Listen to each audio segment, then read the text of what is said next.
تجھے آوارہ کر دیا؟ کس نے تجھے بد چلن کر دیا؟ چند ٹگوں پہ، چند ملکوں کے سرمائے پہ، اور چند آوارہ عورتوں کے کہنے پہ، جو مغرب کی وظیفہ خور ہیں اور جو نہ نظریہ پاکستان کو مانتی ہیں اور نہ ہی نظریہ اسلام کو مانتی ہیں، ان کے کہنے پہ تو ان کے ساتھ جا کے کھڑی ہو گئی؟ پلٹا واپس، تیری راہیں تیرا دین دیکھ رہا ہے۔ یہ 4 دن کی زندگی ہے، یہ بکھر کے ٹوٹ جانے والی سانسیں ہیں۔ آجا، تیرا دین انتظار کر رہا ہے، تیری نسلیں تیرا انتظار کر رہی ہیں۔ بطول باش و پنہا شو ازیں اثر کہ در آغوش شبیر بگیری۔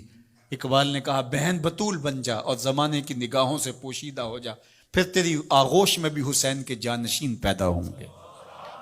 تو مغرب کی ٹینو نہیں ہے، تو محمد کی بیٹی ہے، اور تیرا پردہ تیرے لیے بوجھ نہیں ہے، تیرے پردے کی ایک ایک سلوٹ تیری آبرو کا پیرا ہے۔